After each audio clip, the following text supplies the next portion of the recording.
Right. Did you see Tom dropped by and then left? I know. So important. Oh, wait a minute. Ah.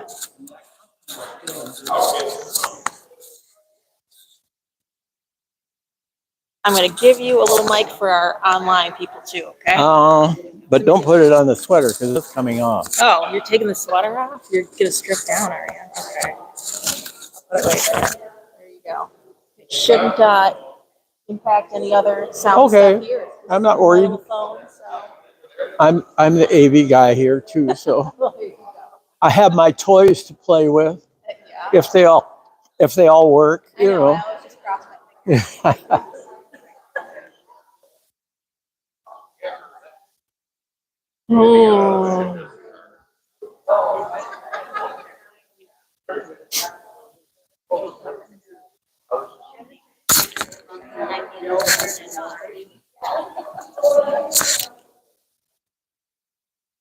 Few minutes.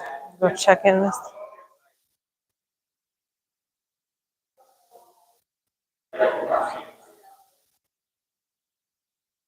I'm glad to see you made.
I feel like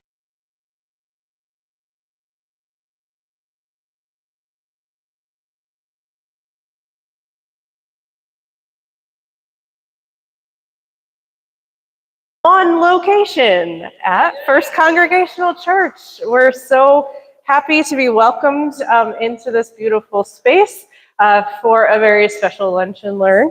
I'll get to that in just a moment. I want to also remind you our next Lunch and Learn is back at the museum in our normal space, and that's March 11th.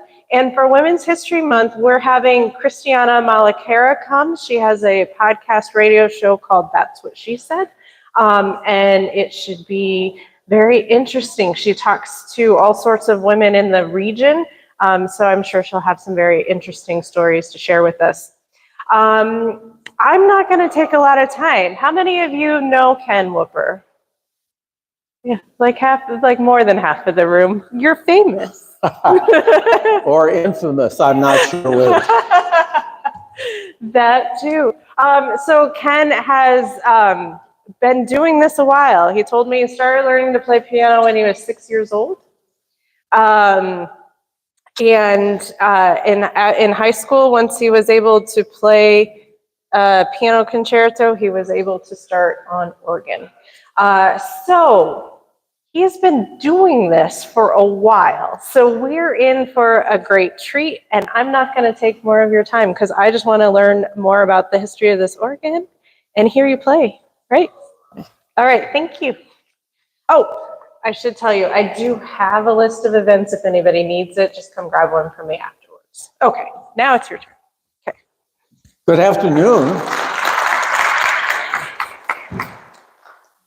Welcome to this lunchless and learn session. Sorry about that. Some of us are going to slip over to G's Pizza afterwards, but in the meantime, let's do a little housekeeping.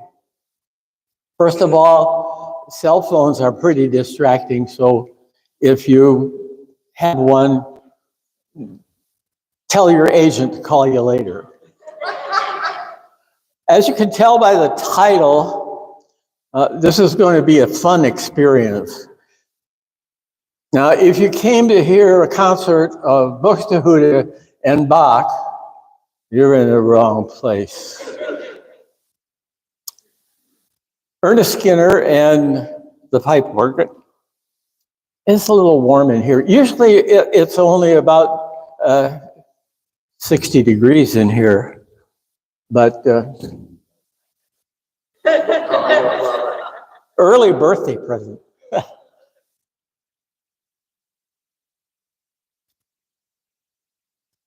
So the lecture started with a striptease. Let's talk about a few other things. One of them is, can you all see this screen? Because some of the pictures on here are quite small. Secondly, I want to be sure you can hear the organ.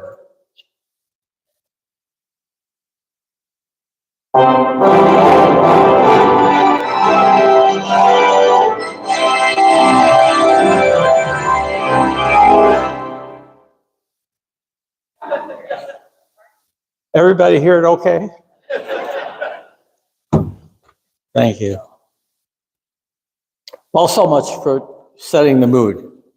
Want to talk first about Ernest Skinner. He was born in Taunton, Massachusetts.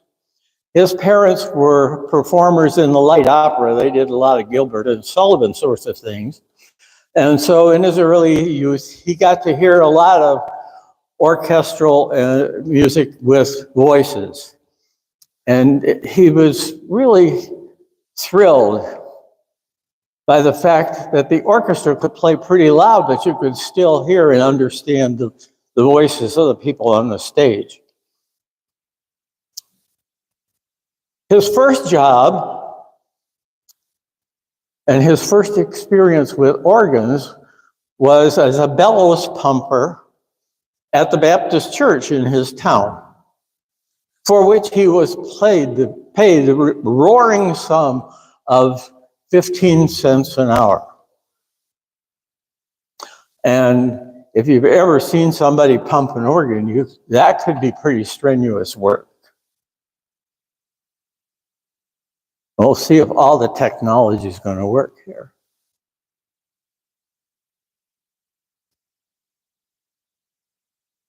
Later in life, he went on to work at an organ factory where he was the shop boy,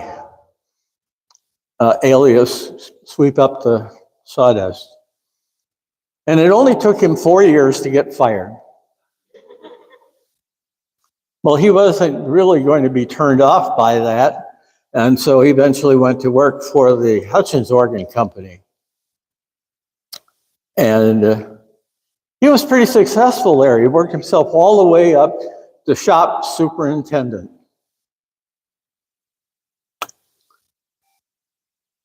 He made later a couple of trips to England, and he learned from Mr. Willis, the English organ builder, about how to voice pipes, especially reeds, because Willis was famous for those.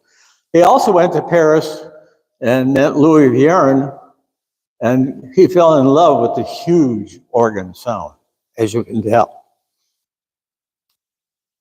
Now, some of the stuff that I've found, I'll share with you if you want to go look at it, in the Contemporary American Organ, and it was by Bill Barnes. He did a lot of documenting of organs and the mechanism that makes them work. Skinner decided to start in his own organ business, and at that time they were developing a new device called the electromagnet, which was a horseshoe with wire wound around it. And as you put an electric current on it, it made this little armature, this little valve move, as opposed to pressing a key through a bunch of levers and arms that made the valve open. Well, not being happy with just that, Skinner also devised a way to operate the stops. And his stop operator was the Pittman valve. I don't know if you see the little cursor here. That's the Pittman valve, right?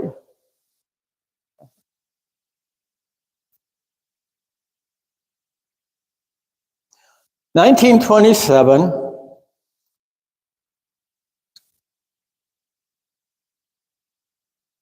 Skinner decided to bring to this country G. Donald Harrison from England, because Harrison had some really great skills at putting organ sounds together and determining what pipes sounded best with other ones. And speaking of England, the second half of our fun title, The Boxes of Whistles, comes from the architect Christopher Wren, who designed cathedrals. And of course, being a typical artistic architect, he wanted to have control of every little thing that related to his building. But the organ builder came along and said, well, I have to have the organ in this space because that's how it will sound good in your room. And that didn't bode well with Chris Wren. So he said, okay, the cathedral's fine, but what do you do with those boxes of whistles? Hence the box of whistles. Truly, some of the organ is whistles.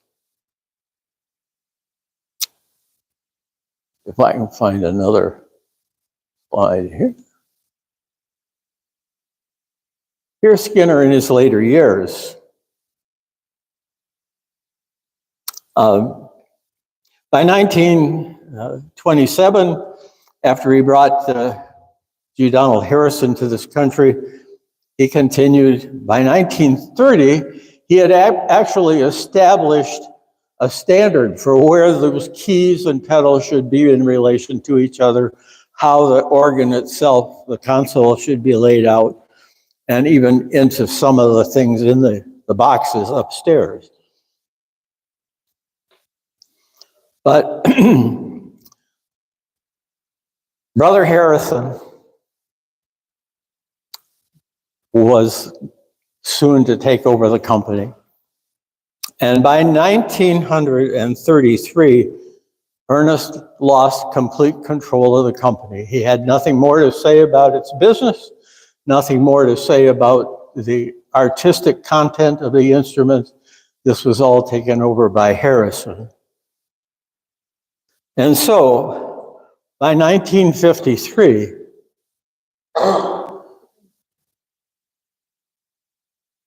he lived long enough to see his life's work fall into dislike. It was no longer fashionable to have this big symphonic sound. They wanted instead to have something that sounded more echoed back to the Baroque era, low air pressures and thin sounds and articulations.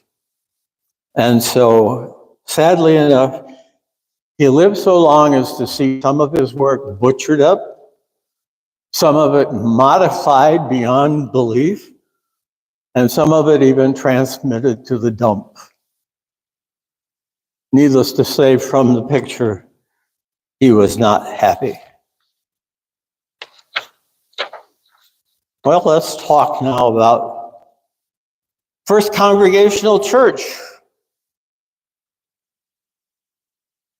Here's a night photograph of First Congregational Church. It was taken by Mr. Carlson, who is the expert on Tiffany glass windows. The first sanctuary was a wooden structure, and the congregation then decided that it needed to be in a bigger space, and so they charged architect Gordon W. Lloyd of Detroit to draw up plans for this building. His design is a Romanesque exterior of brick and stone, and it had a slate roof, typical of most Italian buildings. The contract for construction was given to C.S. Chapin, C-H-A-P-I-N, of Buffalo, New York. And construction began in 1866 at a cost of an incredible $43,000. Really.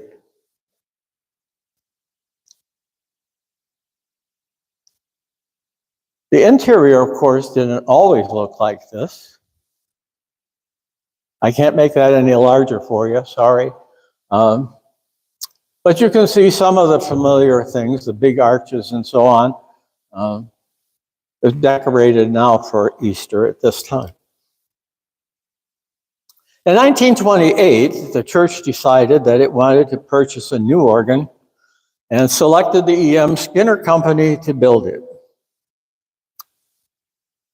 It was an organ of 3 manuals and pedals, and it had a tremendously large cost of $20,000.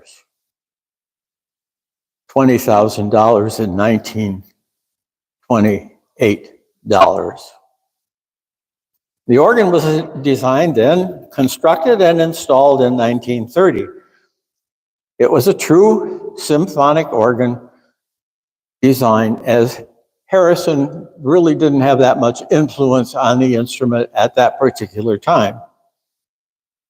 The instrument contained the electromagnets, it contained the Pitman valves, it contained high pressure pipe work. But over the years, it also suffered from modification.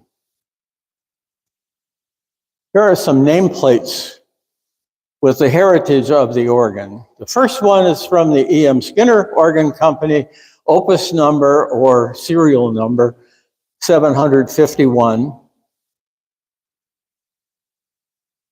It was installed in 1930 by the Skinner Company of Boston, Massachusetts.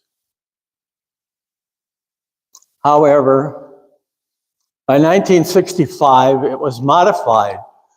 Most of the great organ pipes and mechanism were removed, along with some of the pedal. The air pressures were lowered within the instrument, and a Canadian firm was engaged to build a couple of new parts for the organ. Well, this is what that sounded like, thanks to John Best and Ken Wuepper recording. This is the positive.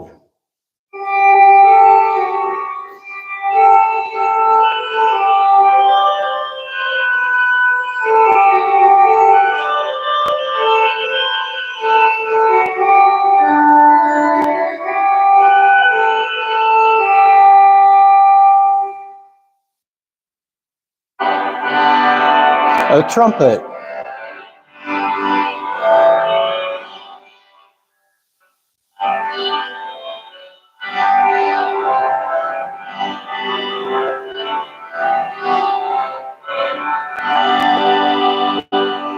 The full organ.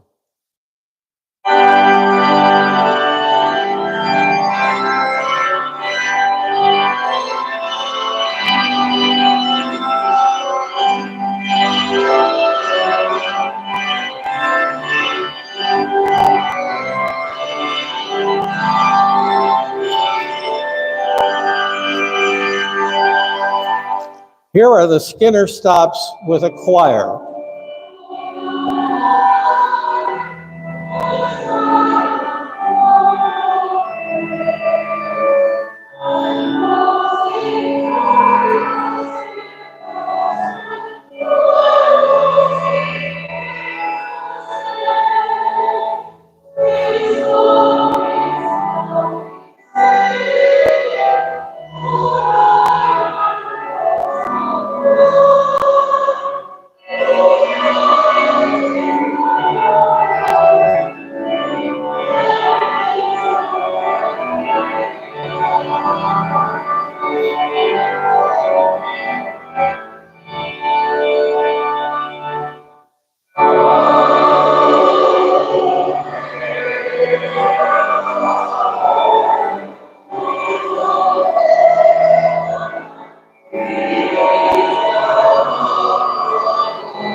Needless to say, there's a considerable difference in the sound. And our music minister at the time, Nicholas Schmelter, along with his esteemed professor from Central Michigan University, Dr. Egler, decided that that really was something that was worth saving and something that should be returned so that people in the music world could appreciate what an Ernest M. Skinner symphonic organ sounded like. Here's what the old organ console looked like, and it had to be built because of the fire that occurred in 1973 rather. One of our organ committee members, Blair Kahn, at the console. This is a rather unique design with waterfalls on the side with the stops.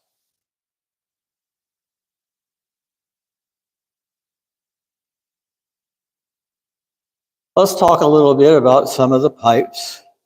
In this picture, we see on the left side are capped metal flute pipes.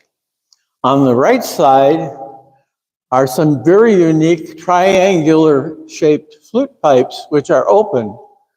And they have a terribly, terribly different sound as far as harmonics are concerned. If you could look closely at the picture, you would notice that this was taken when somebody tried reducing the air pressure that made the pipes play. And so as pipes get less and less air, they become flat or lower in pitch. And the way to tune them is to get those tuning shades out of the way. And if you look real close, you'll see not only did they get them out of the way, but they have them bent all the way off. Probably not able to even be perfectly tuned at that point.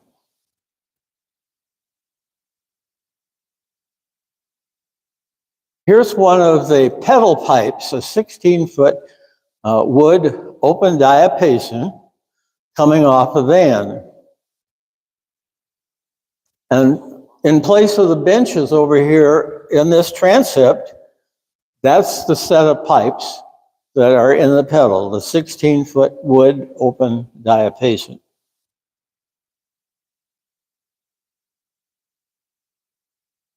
When pipes are made, they're cylindrical and you have to have an opening. So they call, this whole thing is kind of like anatomy. It has a mouth. And the mouth of the pipe may be as wide or narrow as the voicer, designer, decides it should be. So about the widest it can go is 1/4 of the face of the pipe.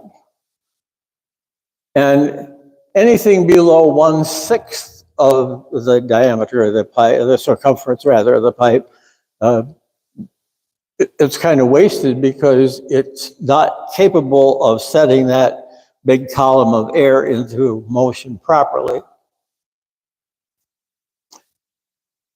Here the voicer is measuring the cut up, the percentage of the width of that opening for the height of the upper lip. See, it has a lower lip, an upper lip. What about a tongue? Well, it has a tongue, but it's a lazy tongue. It's a languid tongue. In fact, that's what it's called, is a languid. And that's what directs the sheet of air from the bottom of the pipe up against the upper lip, making it oscillate back and forth between in the pipe and out to cause it to sound. Now, early on, low air pressures in the organ cause that sheet of air to be really noisy. In fact, at the beginning of the sound, it made sort of a cough, known as chiff. And furthermore, it made a hissy, sizzly sound. And so in the high pressure organ and the symphonic and orchestral designs, they produced nicks in there, which disturbed the sheet of air. So it was no longer a solid sheet, but it was little streams of air that took away that nasty chew at the beginning and as it played.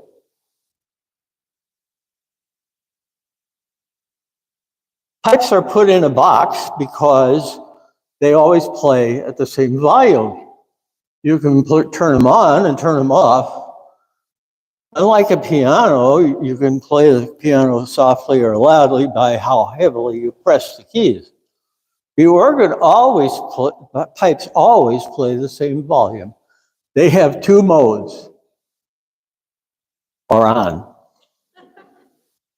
So if you look upstairs, you can see there are two boxes, and there are also pipes that are outside of the box. The ones that are outside of the box are called a great pedal, and they play from the middle keyboard and from the pedal board.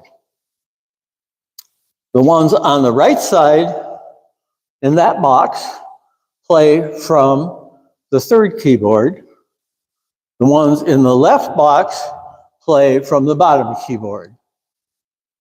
And the keyboards are called choir, great, because those are the ones that are out in the open, swell, and the top one is an orchestral one, and it plays some really special stuff. Pipes are not always going to fit in the height of the room. I mean, most people don't have a 16, 18-foot ceiling. So how do you make a pipe fit in that space? There's a technique called mitering, where the pipe is cut at multiple angles and bent around and soldered together. As long as its length is integral or continuous, it can be tuned. Well, what about reed pipes? Because they're tapered and funny looking.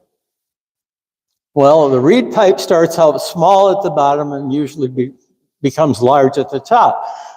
So the mitering in those, instead of taking place at the top, is done at the bottom near the source of the sound.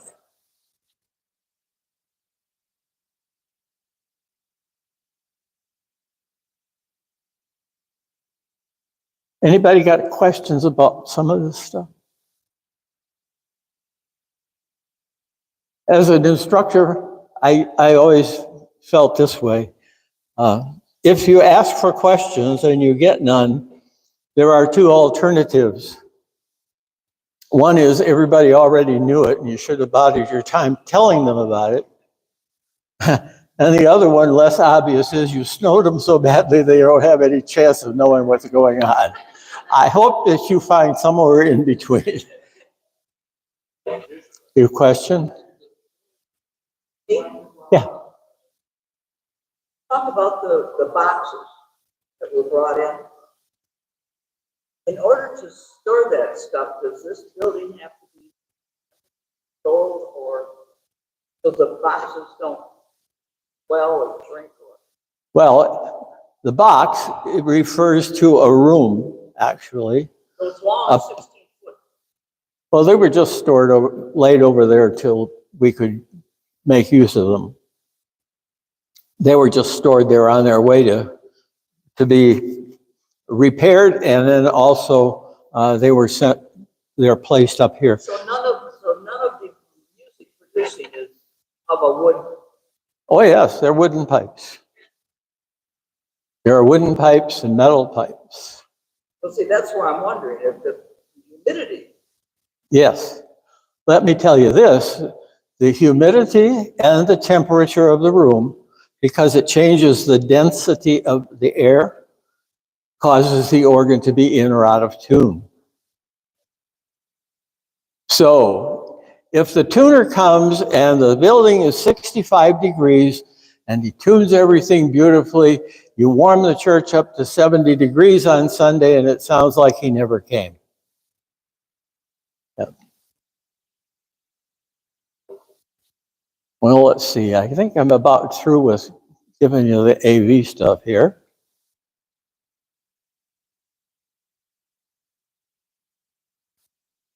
I have, I hope, a piece of film here.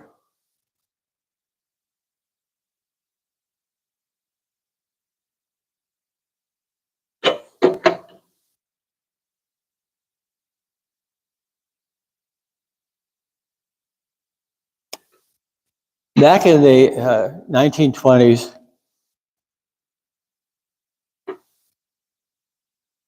George Eastman and Henry Ford and Ernie Skinner were all good buddies.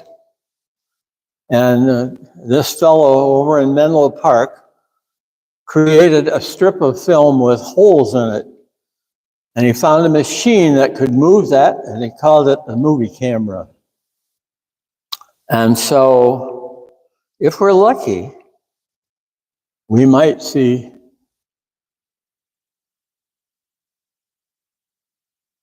home movies that were produced by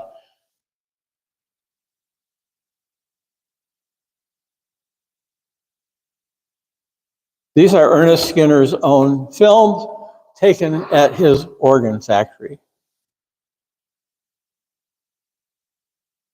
Not great cinema, but very historically meaningful. In the voicing shop, those are the keyboards.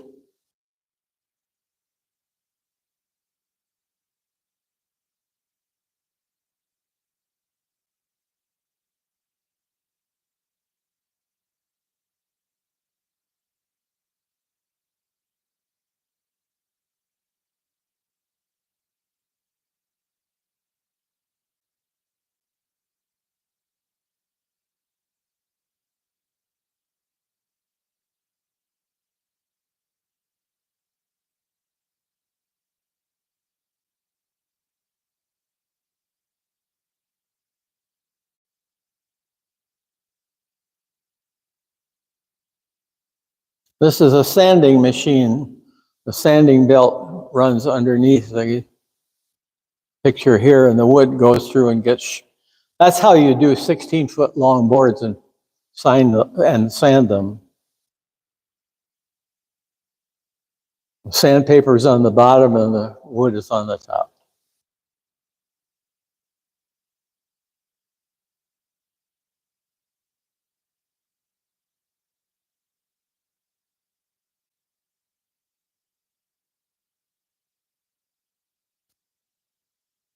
And of course, the pressure is determined by an operator who pushes the belt down up against the wood that's going past.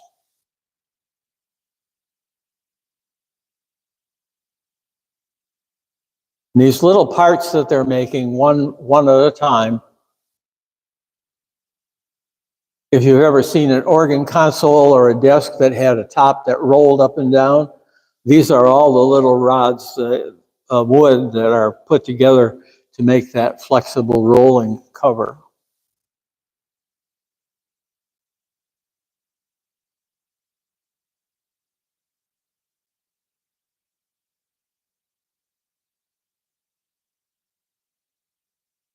There's a lot of mathematics to the organ business and to organ pipes themselves. They start out as molten metal.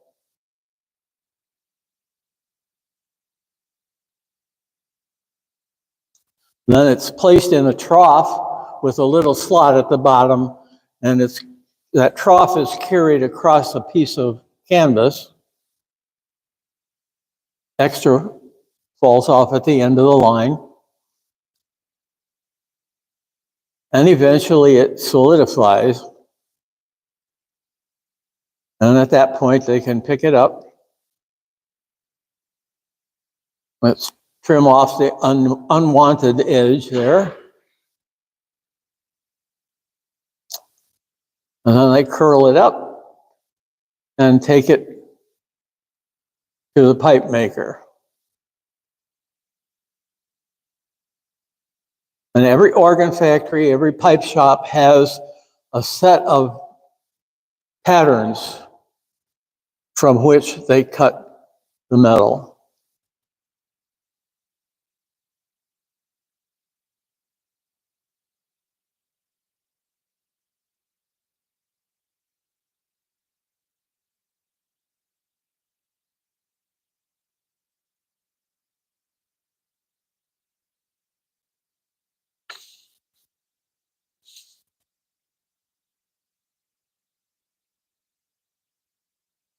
The joke here is Ernie Skinner pulling on the lever that makes those shutters open and close. He invented another thing called a Wuepper tree, which is a bunch of little valves and linkages that makes that open and close, pulls that rod very gently and precisely.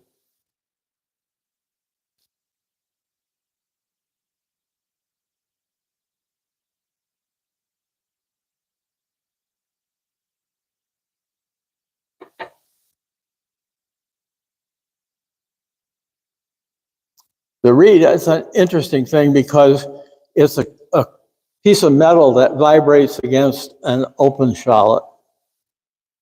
And in order for the reed to make noise or make a sound, it has to have a particular curve. And the art of curving those reeds and how it's dealt with is a very great art. There are very few people that can really do that and do it well. Obviously, that one didn't turn out so good.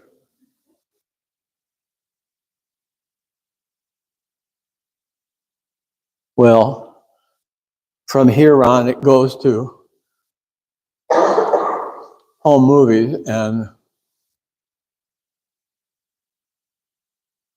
I don't know that you want to see the kids jumping in the lake.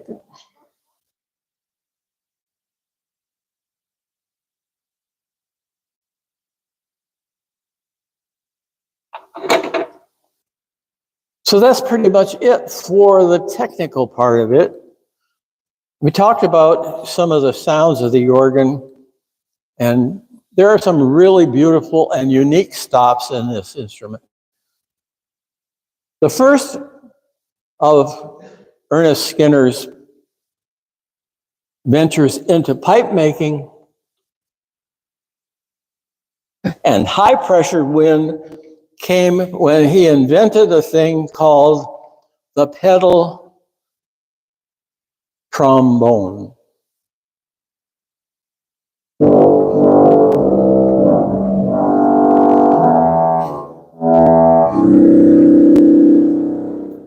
And he has that at 8-foot pitch.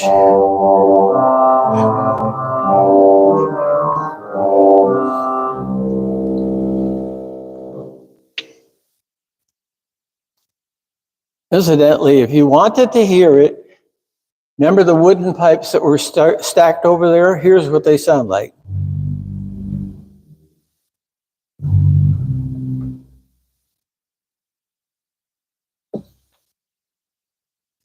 His reeds were very interesting in that they imitated orchestral instruments. For instance, the French horn.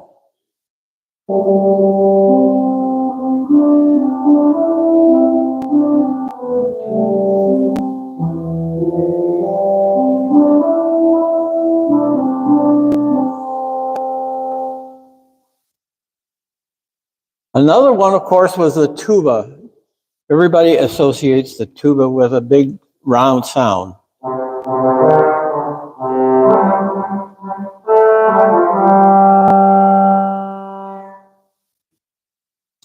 A unique stop that he developed was in imitation of the basset horn, and it's called the corno de bassetto.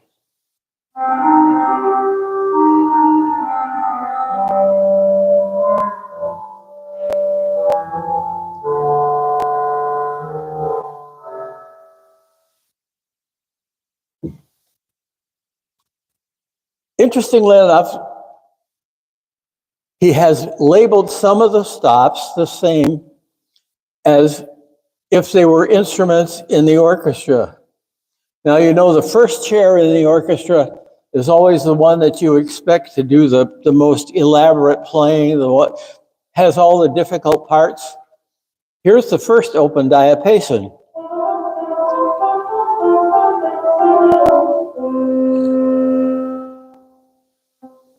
The second open diapason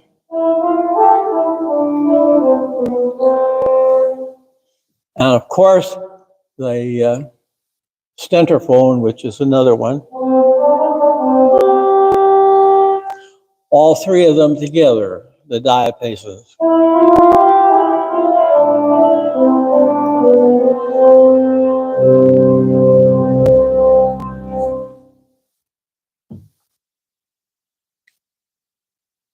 Now the diapason sound has a very big octave or second overtone.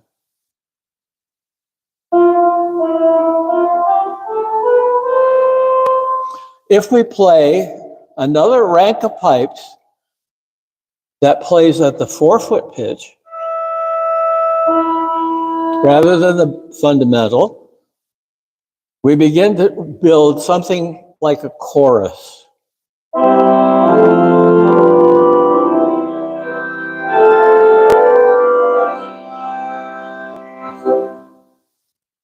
It still lacks some of the harmonic content. So if we add to that a 15th, which is still an octave higher,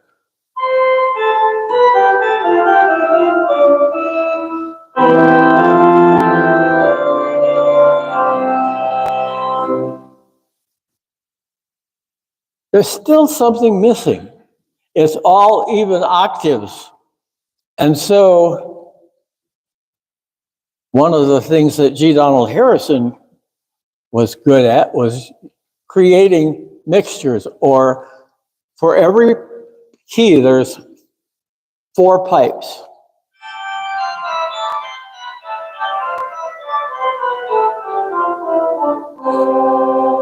Some of them not always in tune.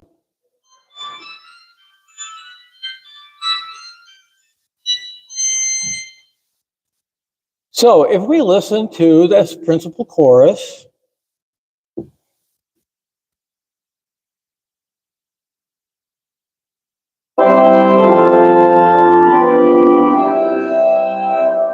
now with the mixture.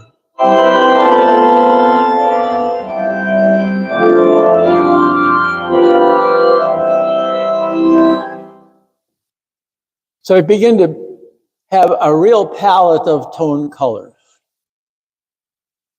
Another interesting reed is the cornopian.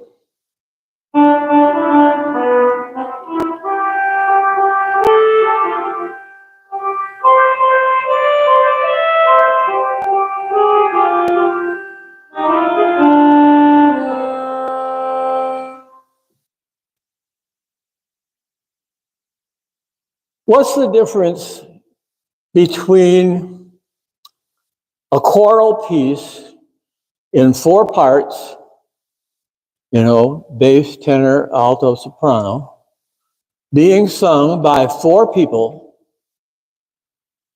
and the same piece being sung by the Mormon Tabernacle Choir. Same 4 notes. Well, the difference is for each note, there's probably 25 or 30 people giving their interpretation of that pitch. So there's a movement that takes place, a tuning difference that makes a full sound. For instance, if we have a flute, maybe we have the right keyboard. That's pretty pure. Now we'll have 2 pipes, a flute and a flute that's tuned flat. In other words, it isn't in tune.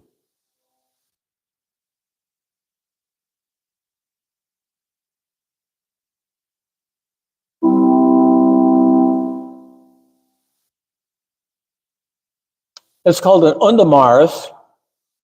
Literal translation is under the waves or under the ocean.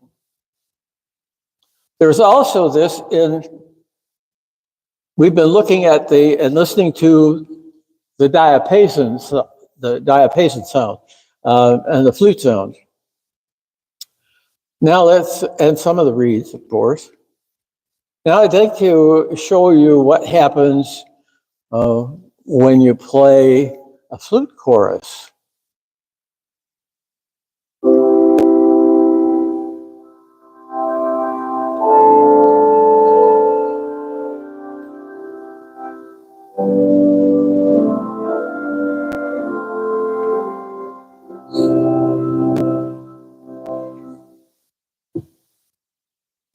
Here's another reed called the French horn.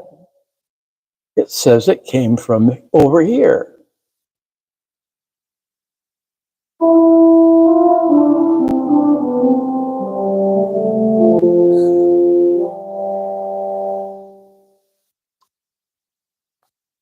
Two reeds, French horn cornel.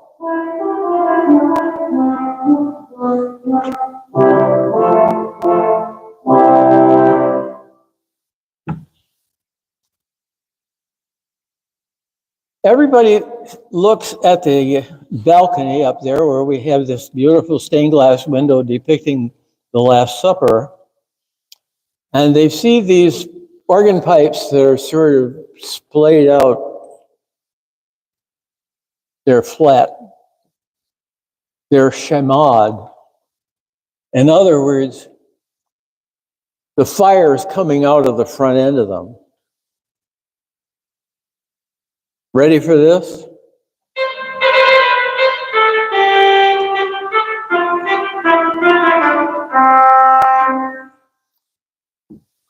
I mean, that's kind of like cayenne pepper. You got to use it pretty good discretion.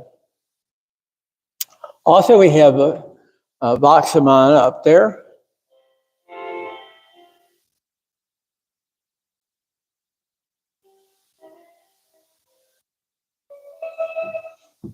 He doesn't like being cold. And let's see, we also have a roar flute up there.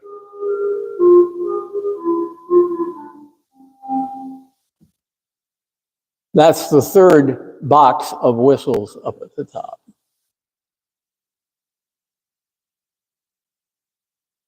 Let's see, what else is in the pedal? Oh, in order to make really low bass, we have things called resultants, where we play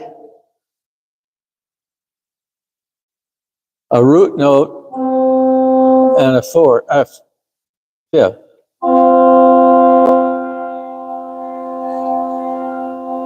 If you listen carefully, you can hear there's a very slow motion between them in pitch.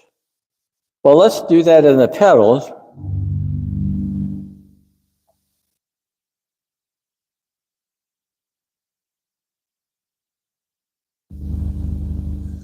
It creates the illusion of the 32-foot.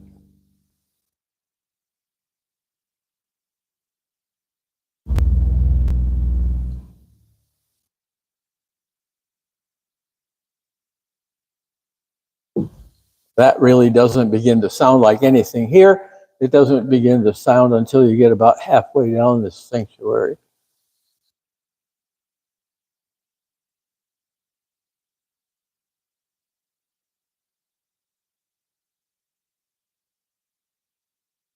These little buttons are pistons. Ernest Skinner was key in developing some of that technology as well. It allows the organist to change stops without reaching up all over. I'll try a little improvisation on a familiar tune here.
Any further questions? Oh, that's interesting. Sorry for the percussion. Fortunately, it wasn't the one for the recorder.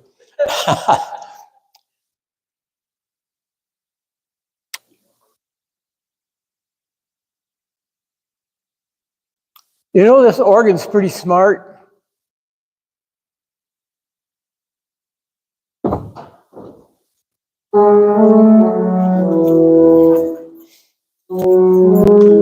It's going to show me up.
There are no more questions.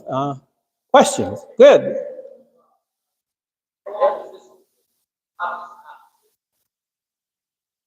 I'm sorry, I had difficulty hearing you. And we have a little thing in the. I don't have an extra mic. I'm sorry. He said, how old is this organ? This is not the original. Parts of this organ are in fact original.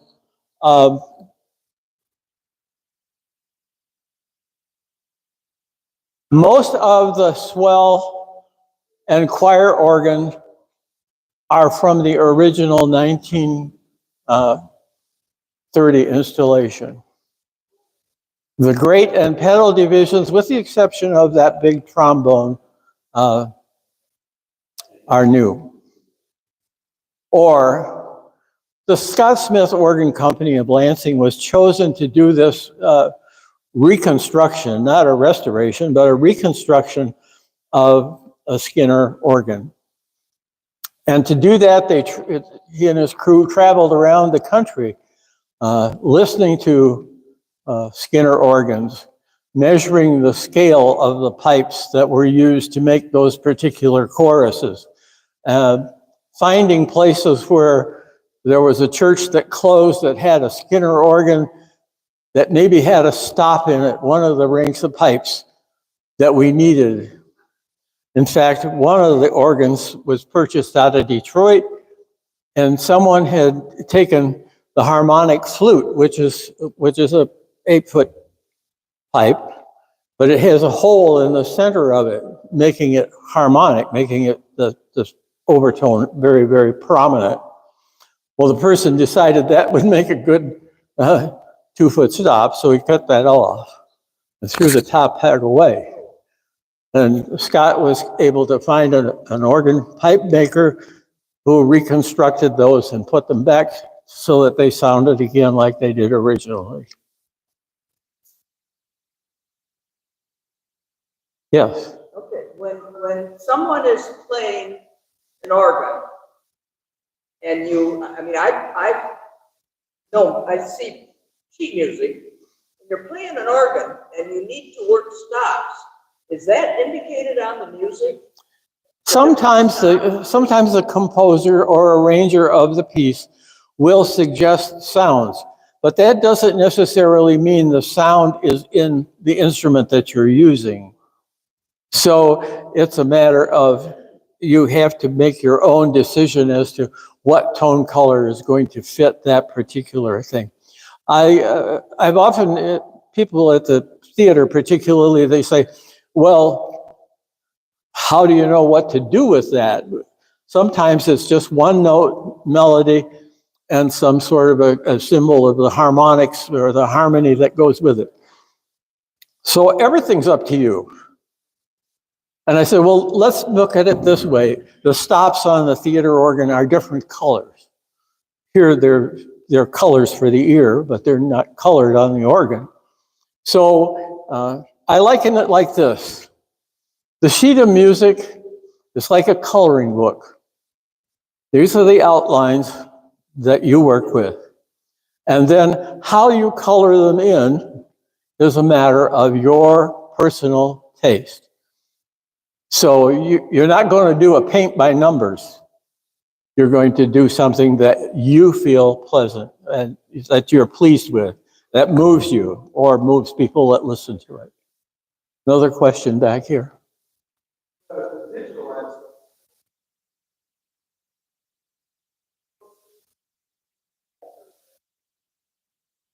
This is a MIDI type musical instrument, digital interface that simply is a digital recording of every key that was played and every tab that was stopped that was moved. And it recreates them. John.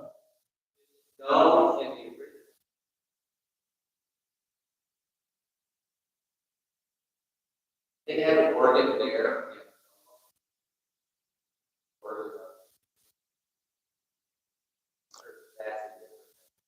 I have not been able to find out what the first organ was that was here. It shows a picture of it. It was up in front. The console was right tight up against the pipework, which leads me to believe that it had to be either purely mechanical, or it may have been one that operated on low pressure air. In other words, a tubular pneumatic type action. I can't find anything out about it. What year? I think that organ was put here when the church was fairly new, if not the first couple of years. It was not taken from the older church, no. Not a lot of information about it. They said it would seat 800 people.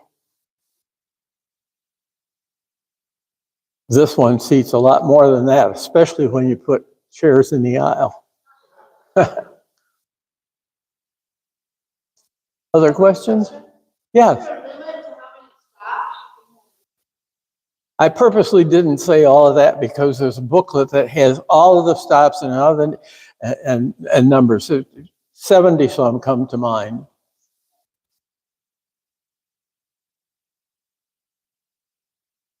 Right. This has been amazing. Oh, we got one more? Okay, one more. Another question?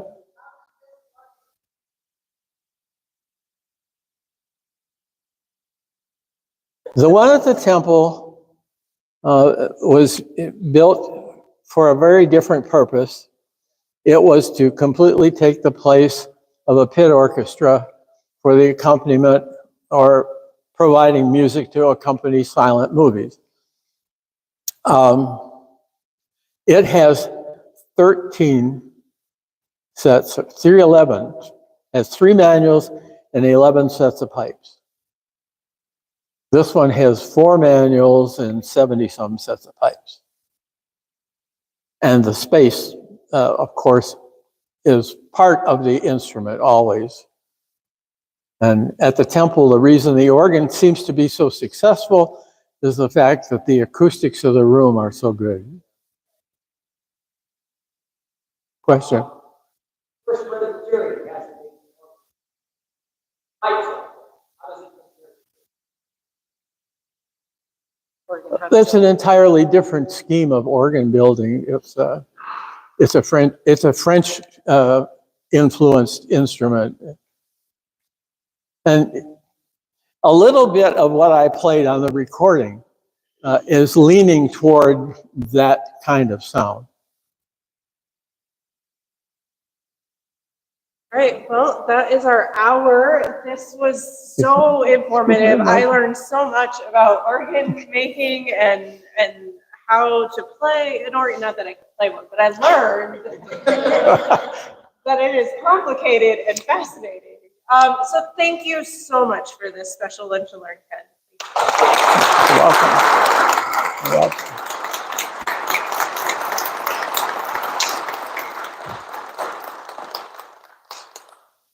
Thank you all for coming with us on a field trip. I love it. Thank you.